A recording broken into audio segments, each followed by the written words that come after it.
dava que o hobby fração nós temos a mesma linha. E detalhes na de lei sim nós temos diferença de opinião, pero nós estamos boa para mais integridade. Então, isso é algo mais claramente também da reunião de hoje.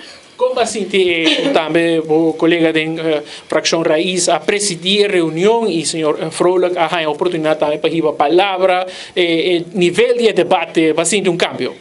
Sim, definitivamente. Meu colega é bom, é algo novo, pero a reunião vai tranquilo, ela vai, tu ainda na chance de bisa algo, para remarcar algo.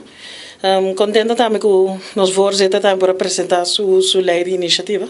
Então, me está contento com a reunião está indo, porque não acaba ainda, pero para com fraccionar também nós, me está contento para ter nós temos uma linha também onde nós que vai que ler aqui. Como também também que aqui há a treze quizás de banda de oposição, de visão do senhor Vrolijk, que profissional não quizás por atachar na credibilidade de preparação de projeto de lei aqui, pode sentir que isso aqui estava tal caso também, pode compartilhar a opinião do senhor Vrolijk.